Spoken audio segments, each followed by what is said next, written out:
মাশরাফির record, Upul Tharanga ক্যারিয়ারের ২০তম ওয়ানডেতে নেমেছেন। টসের হাসিতে ম্যাচ শুরু হয়েছে তার। কয়েন ভাগ্যের পর বললেন, উইকেটে ঘাস থাকলেও ভালো ব্যাটিং পিচ, ২৭০-২৮০ রান হওয়ার মতো। মাশরাফিও দ্বিমত করলেন না। কিন্তু বাংলাদেশ অধিনায়ক নিশ্চয় আরও আগেই আটকাতে চাইবেন লঙ্কানদের। তাতে বোলিংয়ের শুরুটা জুৎসই হলো না। বাঁহাতি ব্যাটসম্যানকে লেগ স্টাম্পের মাথায় বল দিয়ে সহজ চারের সুযোগ দিলেন। সেটা লেগ বাই ছিল। ওই ওভারে আরও একটি চার।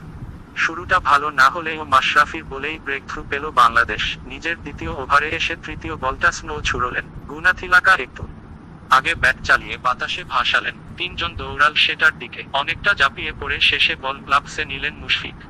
ওই এক উইকেট দিয়েই সাকিবকে টপকে বাংলাদেশের জার্সিতে সেরা ওয়ানডে উইকেট শিকারী বনে গেছেন মাশরাফি। ডাম্বুলায় প্রথম ম্যাচের পর দুজনের জুলিতেই ছিল ২২১টি করে ওয়ানডে উইকেট। মাশরাফির এখন ২২২টি। এই ম্যাচেই সাকিবের সুযোগ থাকছে অধিনায়ককে ধরে ফেলার বা টপকানোর। এগিয়ে যাওয়ার সুযোগ থাকছে মাশরাফিরও। ডাম্বুলায় ম্যাচ নেমেছেন ১৭১তম ম্যাচে, আর সাকিব ১৬৮তম।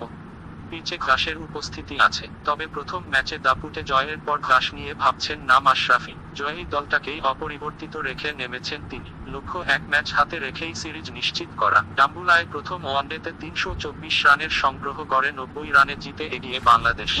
আর সুরঙ্গা লাকমলের সঙ্গে দুই পেসার রোয়ান কুলাসেকেরা ও রোয়ান প্রদীপকে নিয়ে নেমেছে শ্রীলঙ্কা। দলে আছেন দিলরুয়ান পেরেরাও। তিনটা বদলি স্বাগতিকদের। বাদ পড়েছেন সাচিদ পাথিরানা, দাসুন সান্দাকান ও লাহিরু কুমারা।